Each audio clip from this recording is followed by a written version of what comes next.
સ્વસ્થ રહેવા માટેના ખૂબ જ ઉપયોગી ઉપાયો, ધ્યાન રાખવા જેવી માહિતી એકવાર જરૂરથી સાંભળો. મોસંબીનો રસ પીવાથી રક્ત પરિભ્રમણ સુધરે છે અને શરીરમાંથી ઝેરી તત્વો બહાર નીકળી જાય છે. જો તમને થાઇરોઇડ હોય તો નારિયેળના મૂળને મીઠાના પાણીથી ધોઈને આખી રાત પાણીમાં રાખો અને બીજા દિવસે આ પાણીને ઉકાળીને પીઓ. ફાયદો થશે. મીઠું ભભરાવેલું ટામેટાનું નિયમિત સેવન કરવાથી હાઈ બ્લડ પ્રેશરમાં રાહત મળે છે. લીલા વટાણાનું નિયમિત સેવન કરવાથી કેન્સર જેવી બીમારીનું જોખમ ઓછું થાય છે.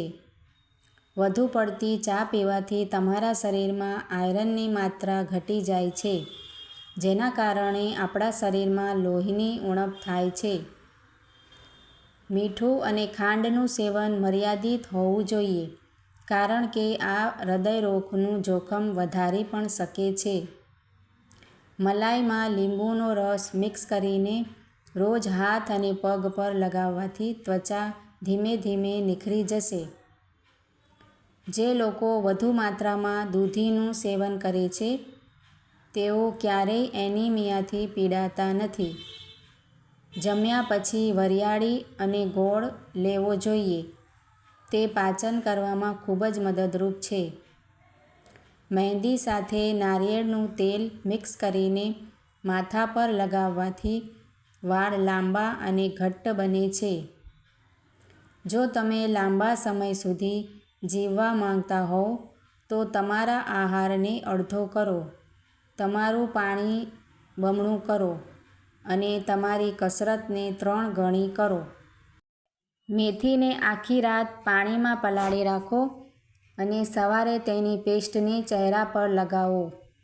એન્ટીઓક્સિડન્ટ અને તેમાં રહેલા વિટામિન ચહેરાની ત્વચાને ચુસ્ત રાખવામાં મદદ કરે છે.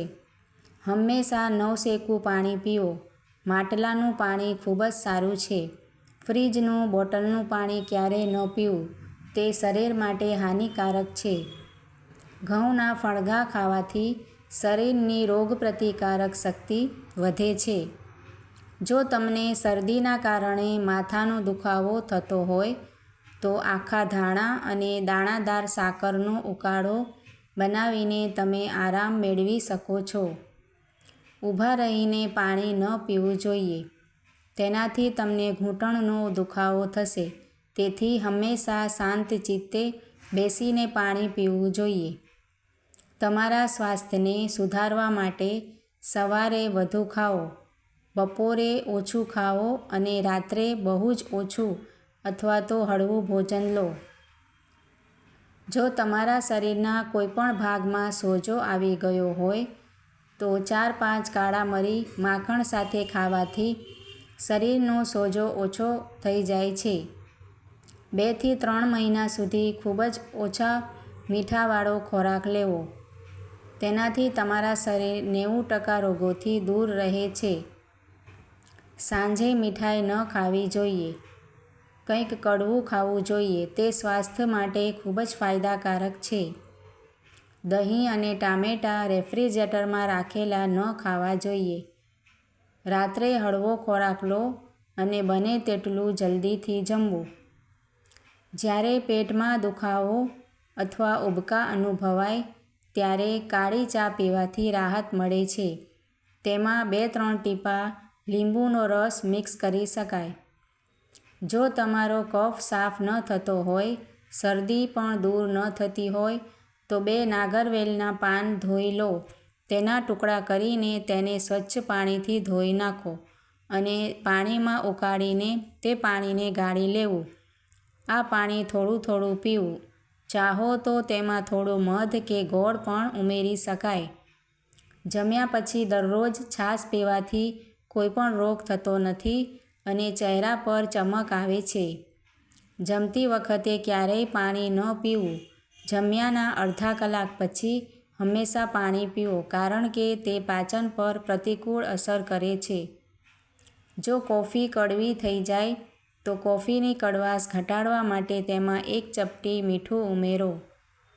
જો પેટ સાફ ન થતું હોય તો થોડીક દ્રાક્ષ ખાવાથી ખૂબ જ ફાયદો થાય છે.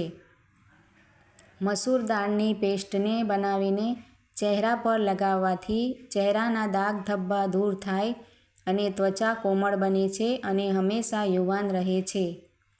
ગરમ પાણીથી નહાવાથી વાળ નબળા પડે છે. જમતી વખતે ઉતાવળ ન કરો.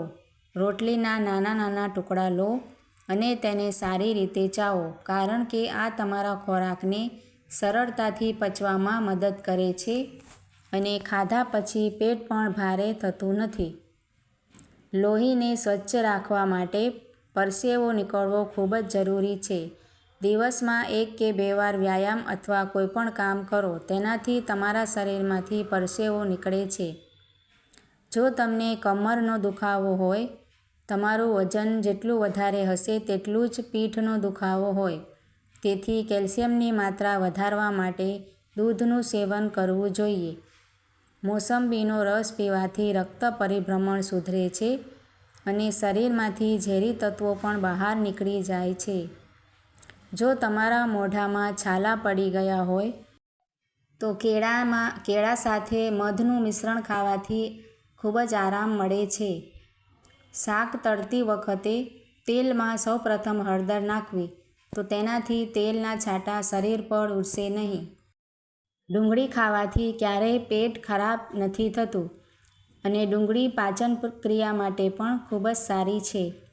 મિત્રો, માહિતી સારી લાગી હોય તો લાઈક, કમેન્ટ જરૂરથી કરજો અને આવા જ બીજા વિડીયો જોવા માટે મારી ચેનલને સબસ્ક્રાઈબ પણ જરૂરથી કરજો. વિડીયો જોવા માટે તમારો ખૂબ ખૂબ આભાર.